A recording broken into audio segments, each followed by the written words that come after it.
ভিডিওর শুরুতেই বলি, আমি একটা 50 ডেইজের চ্যালেঞ্জ শুরু করেছি। তো আজকেই তার প্রথম দিন।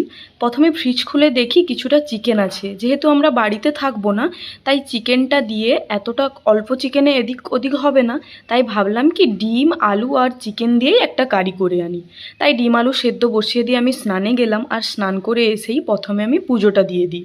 তারপরে রান্নাঘরে যাব, আর পুজো সেরে তারপরে রান্নাঘরে গিয়ে চিকেনটাকে দই দিয়ে ম্যারিনেট করে রাখলাম। যেহেতু অল্প চিকেন, তাই ভালোভাবে ম্যারিনেট না করে শুধু দই দিয়েই করেছি। আর এদিকে চলো তেল দিয়ে ডিম আলুটাকে ভালো করে আগে ভেজে নিই। তারপরে নুন দিয়ে দিলাম, তারপরে হলুদ দেব। আর একটা কথা বলি, আমি যেভাবে রান্না করি ওটাই শেয়ার করছি, তোমরা তোমাদের মতো করে করতে পারো। আর তারপরে আলু ডিমটা ভাজা হয়ে যাওয়ার পরে আমি পেঁয়াজটা দিয়ে দিলাম, আর পেঁয়াজটা ততক্ষণ অবধি নাড়তে থাকবো যতক্ষণ না এইরকমভাবে লাল হয়।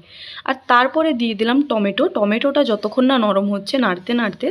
তারপরে দিয়ে দেবো আদা রসুনের পেস্ট, আর ওটা হওয়ার পরে দিয়ে দেবো একে একে লঙ্কা গুঁড়ো, হলুদ গুঁড়ো আর যা যা মশলা লাগে ওগুলো।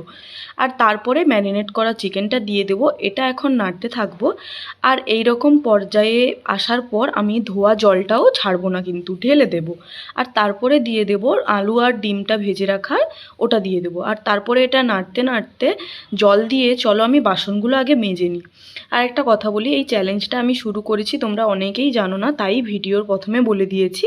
তো আমার করতে করতে এদিকে তরকারিটাও হয়ে গেছে, আর আমি নামিয়েও নিয়েছি। দেখো কালারটা কি ভালো এসছে না।